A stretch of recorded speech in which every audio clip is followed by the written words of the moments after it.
Yes, good morning mga ka-sound. Ayan. So, nito tayo ngayon mag-setup tayo. Try na natin yung tunog niya kung maganda talaga dun sa pagsatugtugan. Again, ito yung ay new box MX-04BT. At naka-tablet lang tayo ngayon for today's video. Ito ay magkasamang brand ng Titanium Audio at saka ay ng Kevlar PRX. Ayan, at talaga namang malalaman natin kung maganda ba silang tumunog. Yung connection nga pala niya, dahil naman tayo nagtatesting lamang, ay simple lang muna. So, syempre, galing dun sa mixer, itong dalawa nasa main, then mag-out naman siya.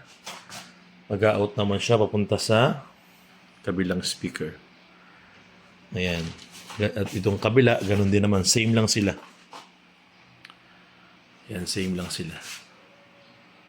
Ayan, so ngayon magte-test tayo ng isang tugtog para malaman natin. So, taas natin yung volume. Ito nga pala guys yung volume ng ating ano. Ayan.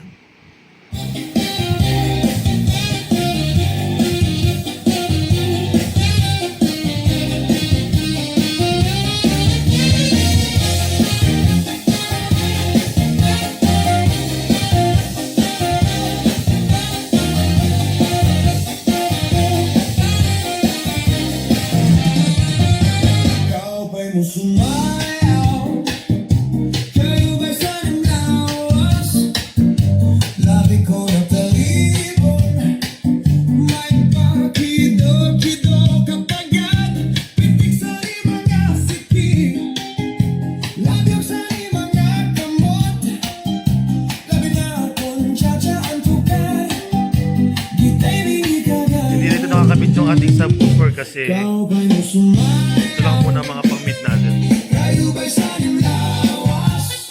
Ganda niyan tumunog guys. Quality.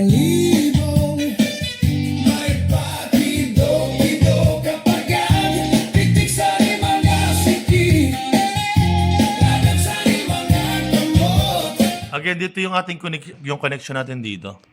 Ito yung papunta natin sa ating tablet. Ayan. Ito. Then, left and right ng main. Papunta naman dun sa ating PRX. Then, yung out ng dalawang PRX papunta sa kabilang side ng Titanium Audio. Ayan. Para, simple lang muna. Try lang muna natin i-connection sila bawat ano. Ganda tumunog guys.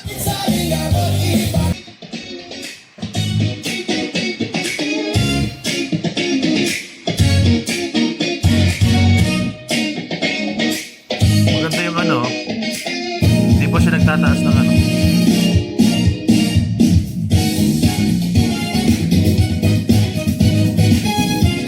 Yun, umiilaw na siya. Kanina hindi pa siya pumipitik eh.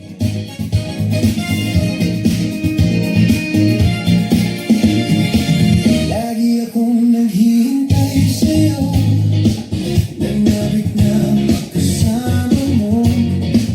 Lamang ka lagi ng isipan ko. Ngayong gabi, pinapangarap ko makita ang kislap ng iyong mata, ang labi mong sabik ng madama. Okay, yun na lang muna kasi baka tayo maban sa YouTube kasi baka tayo maka-copyright. So, pan-testing lang muna. Bye-bye! Salamat mga ka-sound. Comment lang kayo dyan kung gusto niyo ng more videos pa.